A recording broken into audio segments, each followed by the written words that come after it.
Alafia. You know, it's so many things turning and evolving so quick. How are you feeling? But I was just thinking, and I said to my south of the kindred that once we update all of our beloveds in seasons such as this, the turning of the wheel from the end of summer 2020, or as we kind of pull into the drop in August and move into cooler weather, and that approach of the fall equinox, the west gate, the going within place. And usually we would all have to look at each other like, wow, okay, well, we've been sheltering in place and it's already been quite a year of going within, externally and internally. But the West is a time where we reflect, and we begin to collaborate or recalibrate all of the parts that we've let go, and certainly those that we are now churning like in the compost to take us forward and make us more resilient, which is one of my new favorite stances to take is resilience, in going into the winter, because winter is coming. So I'm going to just give an overview, and I'm excited that we're in mid-August and coming up on the Festival of Obatala, and of course pandemic, festivals are not what they used to look like in Oyotunji, even though it's the 50th year. But we will be there, of course, in worship and prayers, and with any kind of luck, have a few live reports from Oyotunji in terms of our 50th and what we're looking forward to coming up in October for the annual King's Day Festival, or Odun Oba, which will be this big celebration. And I hope it's a really good virtual event, point blank. We're not sure how we're going to do it yet, because we do keep the numbers small on the ground now as South Carolina evolves through the COVID. And then there'll be a wider gathering of folks all over the country and all over the world, for that matter, to come and just give honor to 50 years and still standing, uh, North America's oldest authentic African village. So there's that big piece. I'm excited about BIPOC. I just got off of a Zoom gathering today with the Nature Connection Leadership Network.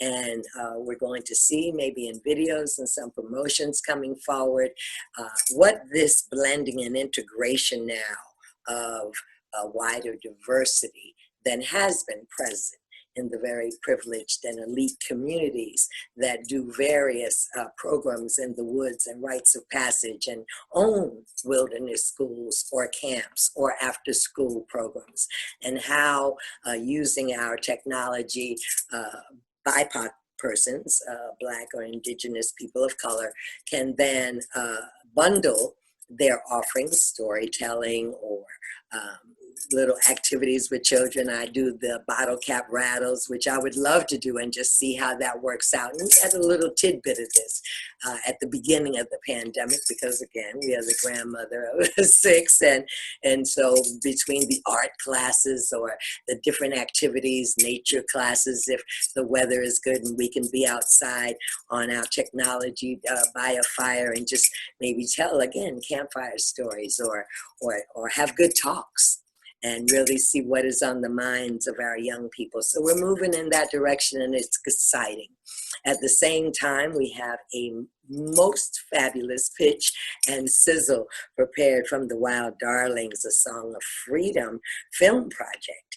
And that is getting ready to come on a lower level. But if you're interested in bringing a screening of those video clips from what is now going to become a Sundance recipient, we hope, as we apply forward for that, we'd love for you to respond and connect to us by getting involved in what's happening, for how are we all finding the healer within. It's work that we're all doing, but for women of color in the queer community, it is a particular work that I would like to bring more people in on. I did say to the director, Nova Scott James, that I felt like that community in the North, where we did the first filming last year up in Blossom Dell Sanctuary, is light years ahead of even the gay community in the South.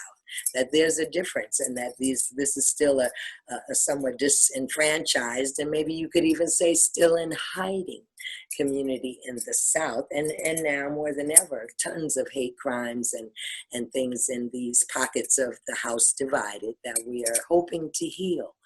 And so in a nutshell, not going to tarry on, I'm just saying to you, look and subscribe to the Kindred of Sangoma YouTube in seasons such as this, because we ourselves, believe it or not, are finally getting to this transfer of energy into coming regularly and talking to you just like this, and telling you what's up, you know, some grants, some awfully good grants, and who could believe it, but now instead of going through 50 pages of forms, you can just answer the grant application questions on a video and submit it.